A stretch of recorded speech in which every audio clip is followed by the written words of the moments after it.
Assalamualaikum warahmatullahi wabarakatuh. Perkenalkan, nama saya B. Febriana Lestari. NIM saya 200110040. Saya dari kelas 2B, jurusan Pendidikan Islam Anak Usia Dini.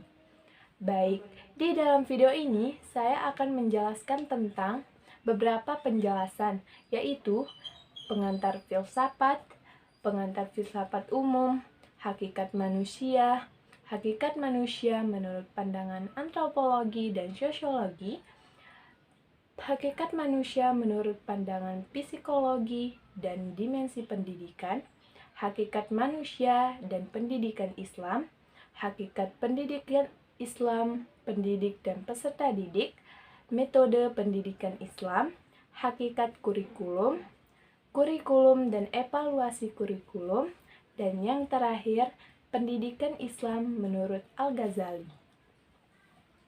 Baik, yang pertama saya akan menjelaskan tentang filsafat.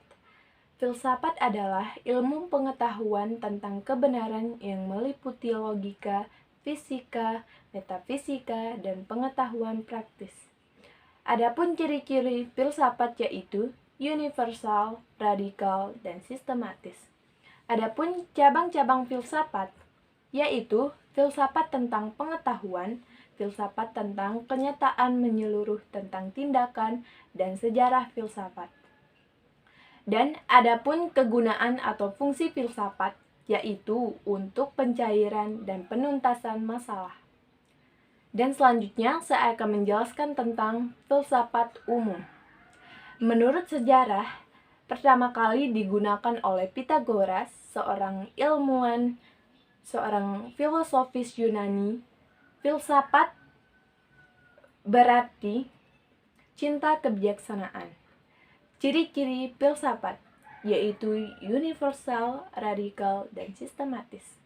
Adapun cabang filsafat, menurut Hamensma membagi cabang filsafat menjadi 4, yaitu filsafat tentang pengetahuan, kenyataan menyeluruh, tindakan, dan sejarah filsafat. Baik, selanjutnya saya akan menjelaskan tentang hakikat manusia. Manusia adalah makhluk hidup yang diciptakan Allah Subhanahu wa Ta'ala, yang diberikan nyawa dan untuk menjalani perintah Sang Pencipta yang ada di dunia. Dan tujuan hidup manusia adalah untuk memahami dan menjalani perintah Sang Pencipta dan menjaga seluruh isi yang ada di muka bumi ini. Dan selanjutnya saya akan menjelaskan tentang hakikat manusia menurut pandangan antropologi dan sosiologi. Hakikat manusia menurut antropologi adalah manusia dikatakan bermakna apabila dia dapat menampilkan kemampuannya mewariskan nilai-nilai budaya pada generasi penerus. Dan hakikat manusia menurut pandangan sosiologi adalah masyarakatlah yang menentukan individu. Manusia itu ada untuk masyarakat dan masyarakatlah yang menentukan segalanya. Baik, selanjutnya saya akan menjelaskan tentang hakikat manusia menurut pandangan psikologi dan dimensi pendidikan. Hakikat manusia menurut pandangan psikologi adalah manusia mengarahkan dirinya ke tujuan yang positif dan mengembangkan dirinya. Dan hakikat manusia menurut pandangan dimensi pendidikan adalah manusia adalah makhluk hidup sosial, susila, dan beragama. Dan selanjutnya saya akan menjelaskan tentang hakikat manusia dan pendidikan Islam. Manusia hakikatnya terdiri unsur jasmani dan rohani. Pendidikan Islam itu mengembangkan potensi terhadap yang dimiliki manusia secara keseluruhan dan berusaha mengembangkan dengan sebaik-baiknya. Baik, selanjutnya saya akan menjelaskan tentang hakikat pendidikan Islam, pendidik, dan peserta didik. Hakikatnya, peserta didik haruslah siap dalam belajar dan siap untuk diajar oleh guru.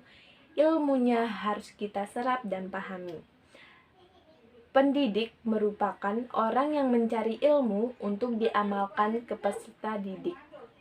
Dan selanjutnya saya akan menjelaskan tentang metode pendidikan Islam. Metode pendidikan Islam sebagai modal untuk kemajuan dari pendidikan inilah yang akan menjadi ilmu untuk penerus bangsa. Pendidikan Islam sebagai membentuk kepribadian kita menjadi pribadi yang muslimah. Dan metode pendidikan Islam itu mencakup semua ilmu seperti ilmu membahas tentang mengenal Allah Subhanahu wa Ta'ala. Baik, selanjutnya saya akan menjelaskan tentang hakikat kurikulum. Kurikulum adalah sebagai program pendidikan. Dan selanjutnya saya akan menjelaskan tentang kurikulum dan evaluasi kurikulum. Kurikulum dan evaluasi kurikulum adalah dalam pendidikan Islam adalah segala sesuatu dalam sistem pendidikan untuk pedoman dalam mencapai tujuan pendidikan. Baik, dan yang terakhir saya akan menjelaskan tentang pendidikan Islam menurut Imam Al-Ghazali. Menurut Al-Ghazali, pendidikan merupakan proses ilmu pengetahuan. Pendidikan merupakan sarana utama untuk mengajarkan ajaran Islam. Al-Ghazali membagi ilmu menjadi dua, yaitu ilmu syariah dan ilmu ghairu syariah. Baik, hanya ini yang bisa saya jelaskan. Kekurangannya mohon maaf. Wassalamualaikum warahmatullahi wabarakatuh.